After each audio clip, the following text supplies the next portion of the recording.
If you have this unsteady lifestyle, you want to make everything that you can do as steady as possible. I would recommend you to work with lower RPEs on your main lift, to take a look that you get that lift in around 3 times a week.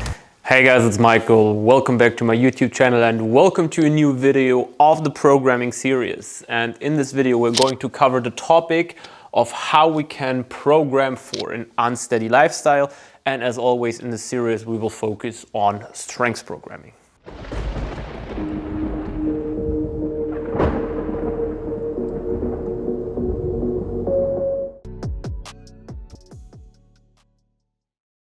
In the first part of the video, I want to talk a bit about the consequences for strength programming if you have an unsteady lifestyle. In the second part, we will take a look at things that you can do about it. And at the third part, we will take a look at a few programming examples that can help you to implement strength programming even with that unsteady lifestyle. So, an unsteady lifestyle usually means that you will have an unsteady fatigue level.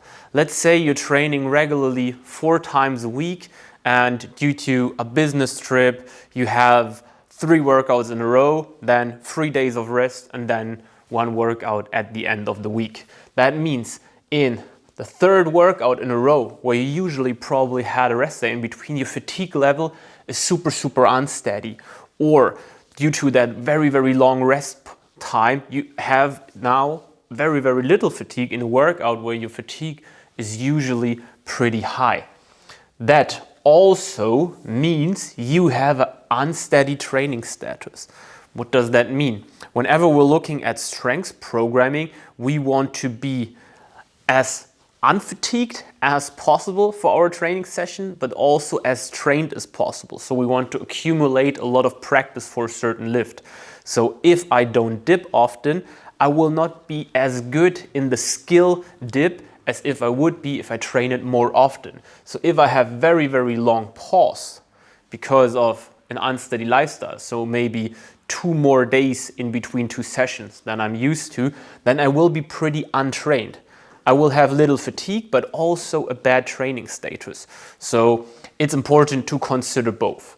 And the last thing which will impact your performance also a lot is unsteady training equipment.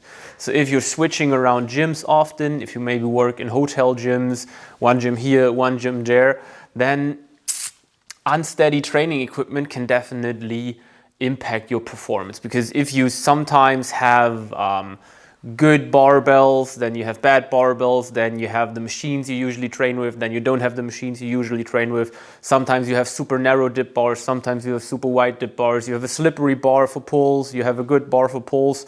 All of those things, and especially those 3 things together, they lead all to one conclusion, and then that is an unpredictability of performance. And that is a huge problem when we are talking about strength programming, because strength programming requires a very predictable performance. So with strength programming, what we coaches are doing is we are trying to set up everything in a way that we can predict performance and that we can guide performance throughout the week to a certain level, throughout the block to a certain level, and throughout the macro to the competition to a certain level. And if we don't have this unpredictability, then we're running into a few problems. And what you can do about it, that is what we're talking about now. In this part of the video, we want to take a look at a few things that you can do to make this unpredictability of performance a bit less impacting on your workouts. And the first thing I want you to take care of is a minimum commitment for training. That means you take a look at your lifestyle, you take a look at the weeks, and you want to design your program in a way that the training days are programmed that you can guarantee with a pretty high percentage that those workouts can be done. That means if you can be sure that 3 workouts are possible for you, even in a very stressful week, over a longer time period, then 3 days would be your minimum commitment for training that you commit yourself to. It does not give you shit if you program for 5 days and then you need to skip 2 workouts every second week. So make sure that you really program around your minimum commitment that you can be sure is achievable for you. Second part is try to regulate everything you can regulate. And the 2 most important factors for performance next to the training itself are sleep and nutrition, so recovery and nutrition. So if you cannot guarantee a steady training, what you can do with meal prepping and with organization of your day is that you get enough sleep in and that your nutrition is on point. Because if your lifestyle has already so much noise and gives you this unpredictability of performance, you need to regulate whatever you can to give at least the nutrition and the recovery a bit more steadiness. And very, very important point here is expectation management. For sure, you can also progress with an unsteady training. The most important part is showing up. And if you show up regularly to training, you will become stronger, you will become bigger, and you will become better. But if you compare that process to someone who can dedicate his whole life, his whole time to this process, then you're gonna have a bad time, because of course you won't train optimal, you won't recover optimal, you won't become the strongest. So make sure that if you take a look at the expectations that you have, that they are realistic and that they don't provide you with a lot of demotivation. So just try to take a look at the next couple of months and realistically see what is possible, and don't compare yourself to some Instagram influencers who can train 4 to 5 times a week without any noises of their daily life influencing that performance, because then I fear that you're going to be highly unmotivated when you take a look at your own results. So only compare yourself to you, regulate what you can, and give yourself a minimum commitment for training. In the third part of this video, we take a look at the things you can do to still create a decent strength programming for yourself. And we want to start here on the bottom. Whenever you have this unpredictability of performance, I would recommend you to work with lower RPEs on your main lift, but rather a high frequency. Because you will then, if you have the higher frequency, even though if you need to skip a session here and there, still accumulate a lot of practice. If you plan on lower RPEs, you have a bit more buffer when it comes to your performance, because you already plan to work with light weights. So if you then overshoot because you are untrained or you have a pretty high level of fatigue, it does not impact your training as much. So lower RPEs, so in the range 5 to 7 is a good orientation, but rather a higher frequency. So take a look that you get that lift in around 3 times a week. And then use assistance to compensate weekly volume.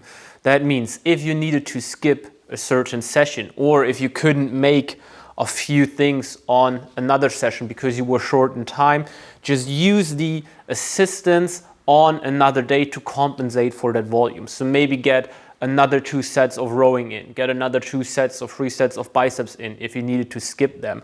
So use assistance exercises to compensate for weekly volume you couldn't make. Because these assistance exercises, they are very, very quickly to train. You don't need to build up big setups, you don't need to warm up for hours, and you can just quickly create more training volume. So it's the easier way to just then do more sets of your main lift on another day, because that fatigues you probably a lot. It needs a lot of focus. You need to have very good performance that day to be able to do more volume of your main lift. So usually it's more easy to compensate with assistance volume.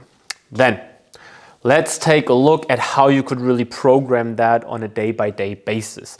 And when we're looking at top sets, I would always recommend you, if you have this unsteady lifestyle, to have your top sets auto-regulated.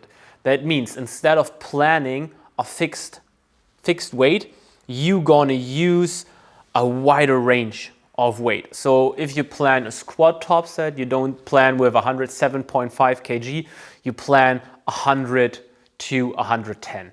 That is the range you're planning, so pretty wide range. And the RPE is pre-planned. And what you then do is that you are going to use smaller ramping steps than if you would have a more predictable lifestyle. Because with that smaller ramping steps, so let's say instead of 25 kg jumps, you go with 10 to 15 kg jumps, you can slowly work yourself up to the top set and you can predict your daily performance much better, and then you can auto-regulate better. So you know, okay, today my top set at an RPE 7 is probably more 100 than 110. So smaller steps in the ramping process are a very, very good idea if you have those auto-regulated top sets. And then, very important, use your good days. So looking at an unsteady lifestyle, you probably won't have a lot of training days that feel epic. And if you have one where your training status is good, where you feel fresh, where you're not that fatigued, where the equipment is nice, use it. Get a PR if you want one. Overshoot if you want to, because those days are there to use them. So if you have a good day, don't be afraid to go off plan and go a bit harder, because those days will be rare in your lifestyle. Your performance is unpredictable anyway, so use this good performance on that day to get a nice stimulus in. Then, looking at the back offs, we want to have them as a percentage of that top set of the particular day. Why? Because with that auto-regulated top set, you now have a benchmark of your daily performance. And if you just use this as the starting point to get the back offs from, also the back offs will be matching your daily performance. So it's a very, very good idea to use the top set as a scale for your back off. So let's say you do your top set and then you go with 80% of that top set, or a load drop of 20% for the back offs, and then you adjust the rep range to have the percentage matching. And another good thing that I would recommend you is top sets, you go for more strength orientated ranges, somewhere between 1 and 5, and the back offs a bit more moderate, so in that 5 to 10 rep range, because the more moderate the range is, the lower the absolute weight that you're working with, and so the less this is impacted by your daily performance. So with the moderate ranges, it's just a bit easier to stick to your performance even if it fluctuates over the day. And if you implement all of this, even a programming for an unsteady lifestyle will give you good results.